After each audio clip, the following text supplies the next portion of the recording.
r/AskReddit. People who left someone at the altar. What made you do it? And what was the fallout? I was a guest on the bride's side. An acquaintance from a previous job that was kind enough to invite me. Everything was going well. She started walking down the aisle, then stopped halfway. Her father and mother came over. She whispered to them, then they all turned around and walked away. The groom immediately followed. Music kept playing, then slowly drifted away. We all just sat there in dead silence. A couple of minutes later, the father of the bride came back down the aisle and apologized, but there was going to be no wedding today. We all just got up and slowly left. There were a couple of angry family members on the groom's side, but once they talked to the father of the bride, they immediately just left. At the door, the mother of the bride shook my hand and thanked us for coming. Told us that they would explain everything later, but for now we should just head home. The story is that the groom the night before ceremony confessed to the bride that he was gay. He loved her. He still wanted to marry her, provide and raise children. But he needed her to know she couldn't let him live like that, and it wasn't fair to either of them. My mom called off a wedding to a man she was engaged to before she met my dad. It was only 1 week before. She said they got into an argument over something very trivial, something having to do with cows, but it was enough of a wake-up call for her that they were not right for each other. I know this man, and she was right not to marry him. There were people that did not get word the wedding was cancelled and showed up at the church. My wife was set to be a bridesmaid in this wedding of her college friend. It was an out-of-state wedding, and they had people coming in from all over the USA and Europe for this expensive sort of deal. Just my wife's dress was over $1,000 easy. 5 days before the wedding, the groom called the whole entire thing off. The reason? He was Church of Christ, and she was a Baptist, and according to him, she was in the wrong church, and since she wouldn't join his church, then he had to break it off. To the weeping bride's credit, her parents did pay back everyone, including my wife, the money for her bridesmaid dress. Not quite at the altar, but a few weeks before the wedding, I left my fiancé. We had been together 4 years and the proposal was really half-assed, like he was asking, because we had been together so long. And it seemed the next thing to do, not because he actually was excited about marrying me. I had been unhappy with him for a long time, but his emotional abuse had convinced me that this was the best relationship I was ever going to find, so I stayed. My mom came to visit a month before the wedding and saw how miserable I was. She said, "You don't have to marry him if it won't make you happy." It was such a simple thing to say, but it was like someone finally gave me permission to consider my own feelings for the first time in years, and it changed my whole perspective. I called it off, moved out, got some agency over my own life, and am now living happily ever after. Edit. I realized I forgot to include the fallout I asked for. Lost money on deposits, managed to sell the dress for half of what I paid, left all the high ticket items I had purchased during the relationship behind, to avoid staying any longer to fight with him. I'd pay it all 10 times over to again feel the immediate relief I felt when I left our house for the last time, and I'd pay it 1,000 times over to keep the life I have now without him. Not quite at the altar, but an ex-girlfriend was at a bachelorette party at a seedy male strip club. She came home from the party and said, "Well, the wedding is off." She said the bride was getting the usual treatment, sitting in a chair with strippers gyrating around her, whipping dongs around, and then one put whipped cream on his cock and invited her to lick it off, which she did with her tonsils until the stripper shoots his load all over the front of her "I'm the bride" t-shirt. About this moment, the bride kind of comes to her senses, looks around and sees like 20 of her friends pointing cell phones at her, recording and taking photos, and starts freaking out.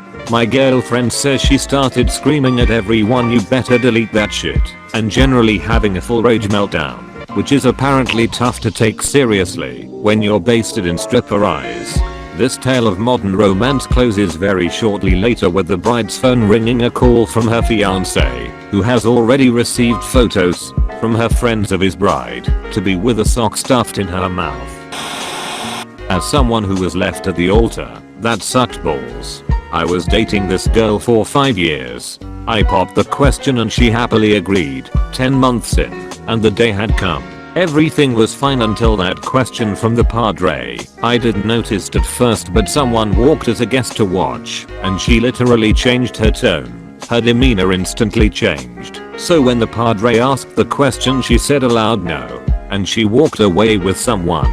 As it turns out, she was cheating on me with some dude for 1 year. Apparently that dude knew about our wedding and walked in to scoop her out. I was left with severe anger, not even a shred of sadness, just extremely pissed. I screamed at her family and mindstucked for the church and let me be. Soon after, the sadness came in, but I got over here surprisingly quick. Took me 4 months, which was good because I found out the dude was using her hard-earned savings for his meth addiction. Last thing I heard from her, she is living in a homeless shelter. Thank God I had no kids with that biatch. I'm happily married to someone else now with kids.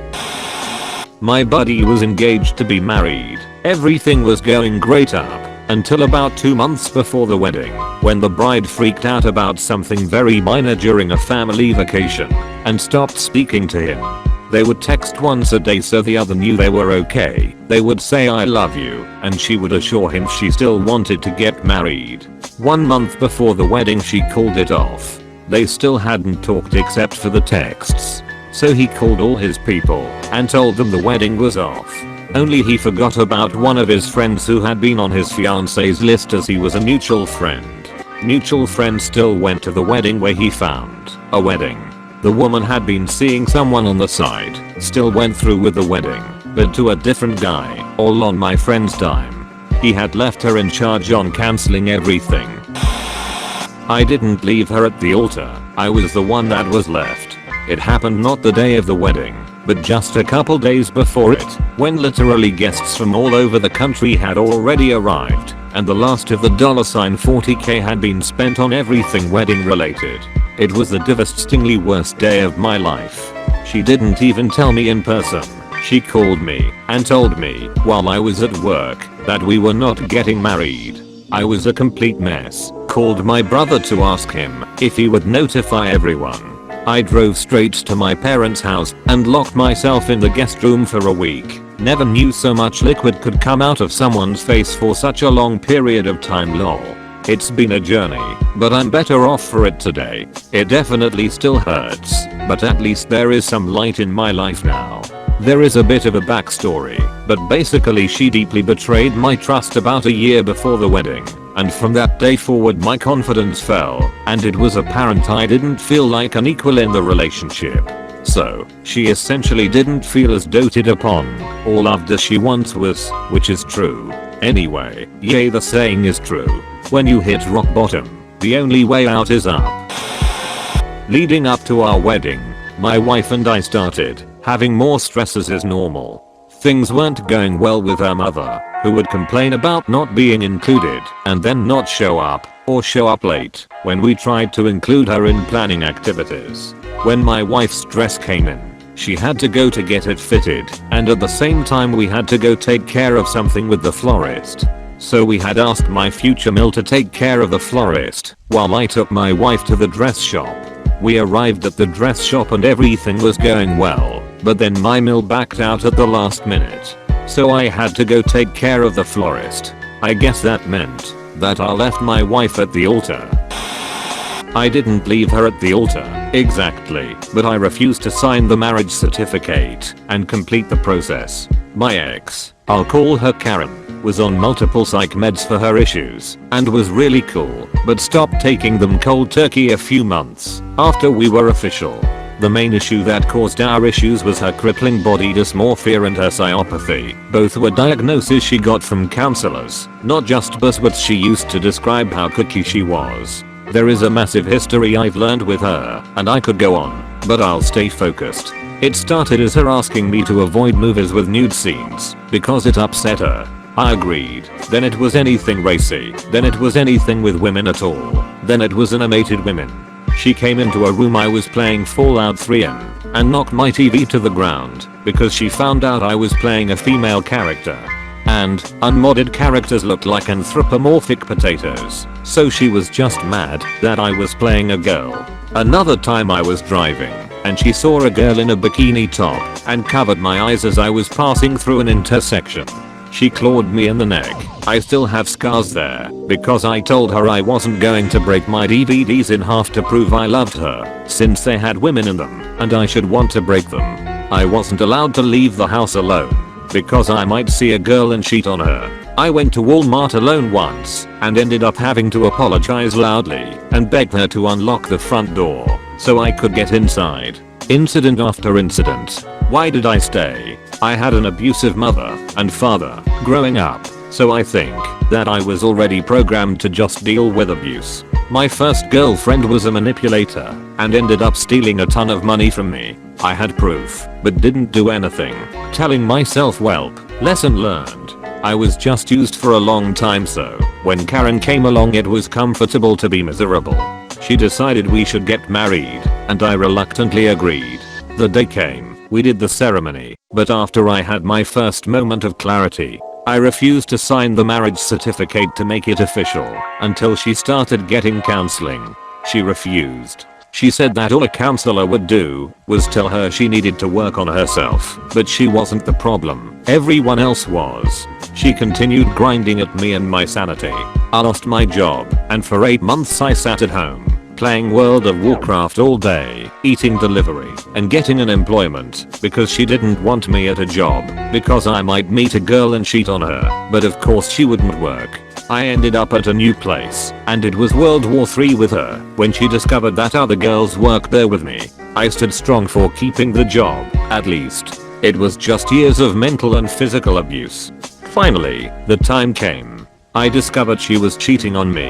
She would hide her phone from me, never let me see it, panic if I was near it. She left it at home by accident, and I read her texts. I blamed myself. I talked to her. Everything was going to get better because she did something so bad. Then I caught her again with the same guy. I discovered this because I put a keylogger on my computer and went into her Facebook to see her bashing me with the guy and talking about his dick. She was incredibly hateful with me all the time, accusing me of looking at other girls, accusing me of trying to cheat, telling me over and over how she was never going to cheat, and then making fun of me and getting fucked by another dude. That is when I suddenly grew a spine. Everything clicked for me. I opened a new bank account. I put my tax return into it and moved my military disability check and my paycheck to direct deposit into that account. I left a couple hundred in our joint account to keep it open. After a month and a half I had 11 grand saved up. I waited until she went out with her friend for the day and I went and got an apartment and just quietly moved on her. She got home and flipped out. She screamed and threatened and cried and tried to guilt me, but I was done. I was free, or so I thought. Fast forward 2 years and counseling for myself. I met a wonderful woman. I wanted to marry her. The day I was going to propose, guess who sent me an email? Karen. She, in her weirdly childish way of communicating, lets me know that she wants a divorce so she can marry the next sucker she roped in. I was like, yeah, we weren't married, remember? I didn't sign anything. She said that I may not have, but we were married. What? See, Karen had a friend. I'll call Brian. Brian and I looked very similar, like we could be related. Brian was in love with Karen and would do anything she asked. A week after I said I wasn't signing anything, my wallet disappeared for a couple days. I was somewhat absent-minded, so I assumed I misplaced it. It turned up, and I'd forgot about losing it. What Karen did was take it and have Brian pose as me at the courthouse. He forged my signature using my information. We were married this whole time. I called a lawyer and asked what I could do, but there was nothing that could be done because there was no proof that it had happened. Yeah, she admitted it, but she could also just say she was messing with me and deny the whole thing. Brian had moved states, and I had no idea where he was, not that he would admit to it. I had no recourse. I was already ready to marry my new fiance, but Karen, after 3 years, wanted to try and reconcile as friends. I said no. During this time her new dude found out about it and bailed. So she submitted divorce papers, but stated I wasn't responding, so I couldn't do anything. So I was stuck with her dragging her feet for almost a year, making threats and demands. I finally invited her out to lunch to catch up, but instead dragged her ass into a legal assistance place. She was a coward at heart and didn't know how to deal with my being forceful, so she was cowed into signing all the documents and agreeing to having them submitted on her behalf by the legal assistant. 2 weeks later we were divorced, and she still has the gall to blame me for everything because I made her go through with the divorce instead of going to couples counseling with her 3 years after we split. Oh, and right after the divorce was final she demanded a baby from me to keep as a memory, saying I could sign over all parental rights and never have to be part of its life. I passed.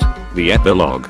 From what I've heard she is still unemployed, still lives with her mother, and goes through boyfriends like crazy because they are all smarter than I was and drop her once the shiny of her wears off. I'm happily married to the same woman I wanted to propose to. We've got a loving relationship and are going on 8 years without any strife. We have 2 beautiful daughters and I get to be a stay-at-home dad for them. I won. I just found out my mom called off her wedding pretty late in the process. This was in the 1960s and the formal wedding announcement with photos had already been posted in the newspaper because that's a thing that people used to do. IG. She and her fiancé, who I'll call Steve, had met in college, gotten pregnant, and gave the baby up for adoption. They then continued to date for another 3 years, got engaged when my mom was 21, and called off the wedding a month before the ceremony. Turns out that giving a baby up in college is a really bonding experience and all your friends will be like, OMG, I can't believe you guys survived that together. You're such a great couple. You're such role models. etc, when in actuality you're in friggin' college and are just figuring out who you are as people, and maybe that means that you're not meant to be together. She says that everyone just assumed they would get married, so they were going to, because where else do they go from the adoption? Luckily they realized they were just going along with the motions in time. My mom says it was no hard feelings between her and Steve, that they meet up every 3 to 5 years just to see what's up with the other, and she has no regrets. Unlike her actual marriage to my father. But hey, she got me out of that deal, so it wasn't all bad. Meanwhile I just found out / met my 54-year-old sibling for the first time that I hadn't known about. My mom's not sick, but she is getting older, and I guess she felt she needed to get this off her chest and tell me before it was too late. Turns out my secret sister is a fucking CrossFit trainer with arms like cannons, so I have no genetic excuse for not being able to do a pull-up. Also, my mom is cool as shit and I think this whole story makes her even cooler.